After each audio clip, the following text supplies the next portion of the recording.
If you're tired of the standard business and marketing fundamentals, frameworks, and funnels, you need a little mischief. Get ready to turn up the volume on the CEO Mischief Maker podcast, where you access conversations with seasoned business owners who have smashed through mindset barriers, innovated the standard boring business and marketing playbooks, and executed future-paced strategies with bleeding-edge tools and tactics to micro-fail their way into massive success and growth. We are Mindset Impact Strategic Catalysts helping innovative entrepreneurs focus. We are CEO Mischief Makers. Ready to make a little mischief?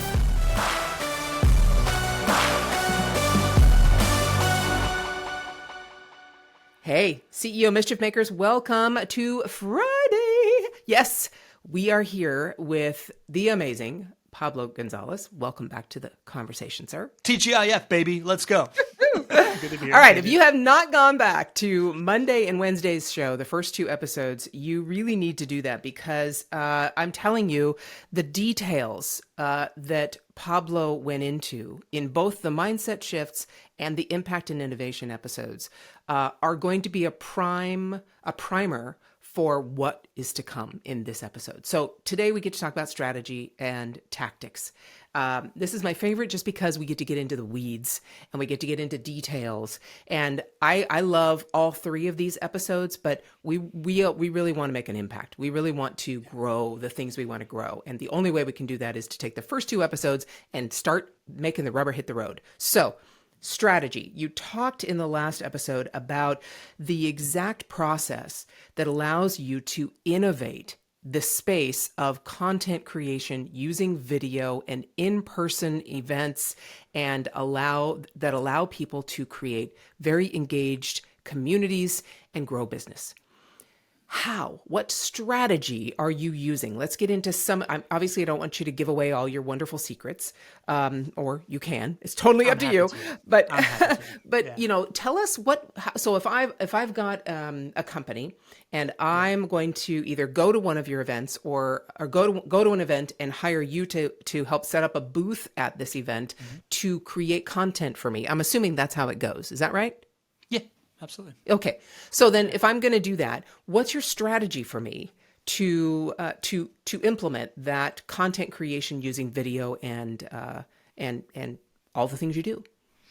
Yeah. I call it the relationship flywheel, right? And it's a basic, the basic understanding is, there's three parts. It's value, it's relationships, and it's content, right? If you can showcase value to attract people to it, then you get them in an opportunity where you can forge connections, forge relationships with them.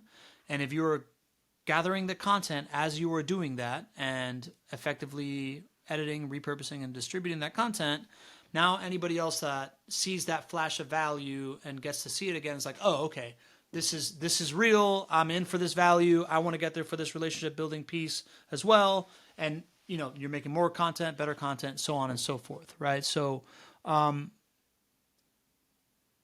couple different ways of doing it. One is, the first way that I really figured this out with the content piece was a software company that I was a VP of business development at. It was an e-commerce software. And when I joined, the founder, CEO, volatile guy, had just had a big blow up with his number one affiliate, who was this like sweet old lady that if she can learn to do it, so can you, right? And she was like responsible for the majority of his of his new business. And to boot, the software wasn't really working. And on top of that, somebody else that he had pissed off in the past paired with this lady to bring forward a one-to-one product that started just poaching competitors, right? So my first 3 months as VP of Business Development went from 500 regular users to 300. And I thought to myself, okay, who are the most valuable people in this ecosystem? I looked at the clientele list. Out of the 300 remaining users, 12 of them made up over 30% of our recurring revenue. And I said, we can't lose any of these folks. What's valuable to these folks, right? As Amazon storefronts that are doing arbitrage, they're kind of on an island by themselves. They're sitting behind their screen. They have VAs and people in the Philippines that are doing work for them, but they're basically a one-person operation.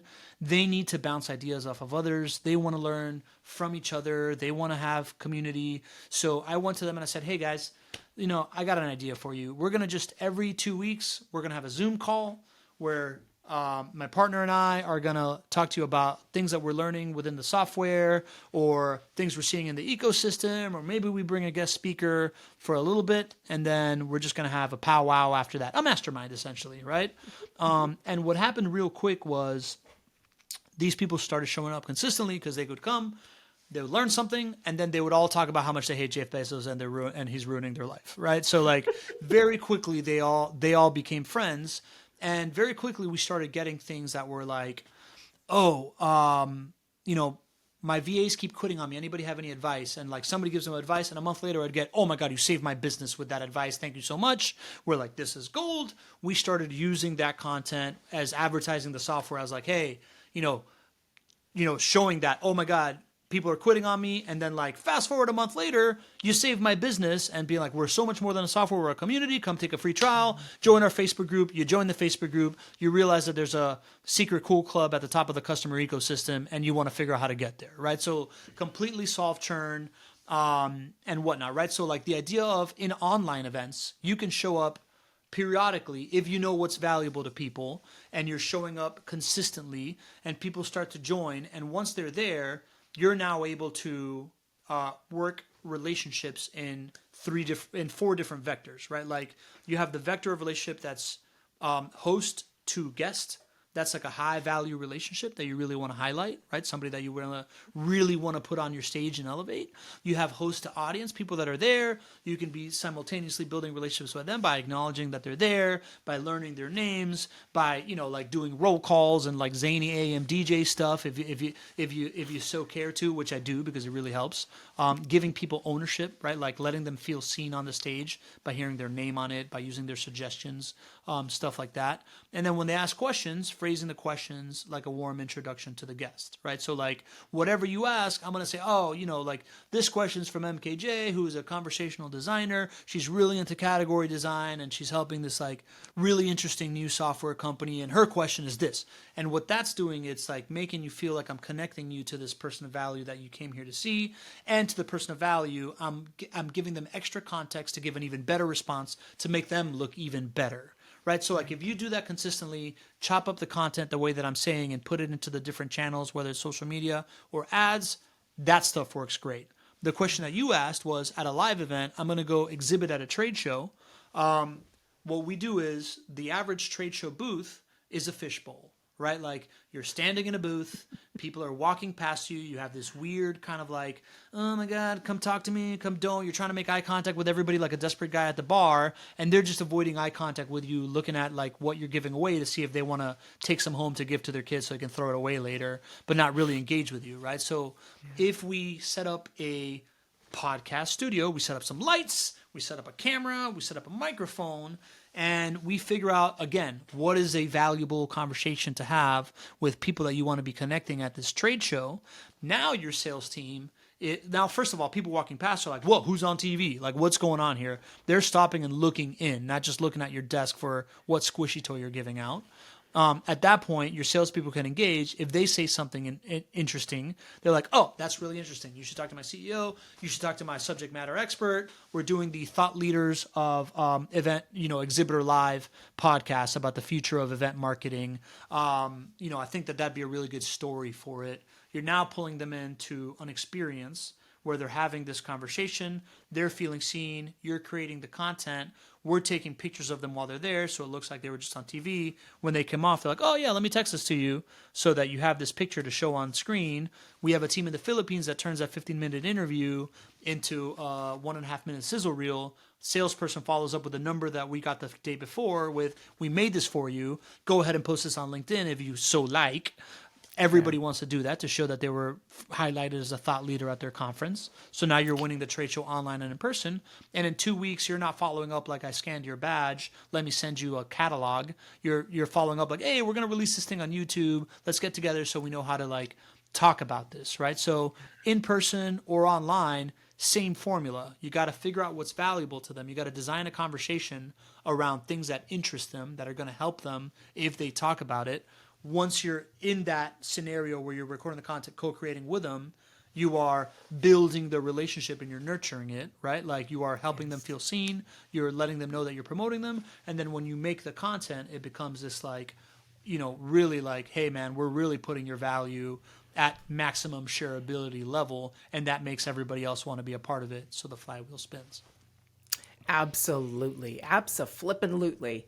Because then not only that, what you just went through, not only just from a strategic level, but then you add in the whole community aspect and the movement you're supporting that makes it way bigger than just you and the person you're talking to, that you actually have a common goal. And there's nothing that will be able to build your business, your influence, your service to the world faster and at a deeper level than that. Yeah.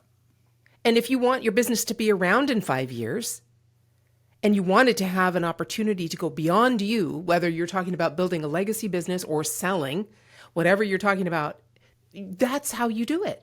Because what the value that you're creating is beyond just the widgets that you sell. It's way beyond that. Wow. All right. So I hear what you're saying, Pablo. You're obviously preaching to the choir here. The conversations that I love to design are exactly like that. And they really are a bridge between the business owner or founder and team and the people they serve. And if those people are not in harmony, yep. Then it really it is just a business and just transaction. So tell us where we can find out more about what you do and how people can get in touch with you beyond this conversation. Yeah, I mean, I'd love a LinkedIn connection, right? Like that's my social media love language is LinkedIn. I feel like LinkedIn is just like a 24/7 conference, right? So if you're on my profile, you're stepping by my booth. If you're in my comment section, we're just kind of like in a Q&A of like my panel, and you're asking questions. And my DM is the networking event that you can reach out to me. So I'm very happy to connect with people on LinkedIn if you want to link that, because it's kind of hard to find Pablo Gonzalez. Oh, yeah. Yeah. I'm like the John Smith of people that like to have 6 kids and name them all after themselves. And what was the rest of it? So how we work together. You can find me on LinkedIn. You can go to my business webpage. It's bethestage.live.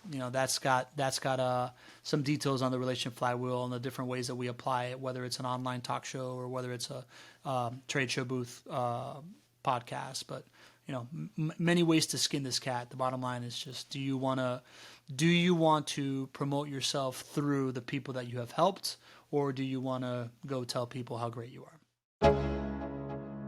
Okay, hold on. If your mindset was shifted, you were inspired to innovate, and you were spurred into action, don't just move on with your day. Focus, my friend, and take a few minutes to visit CEOmischiefmaker.com to learn more about the value that was shared with you today. Please act now and create some CEO mischief of your own.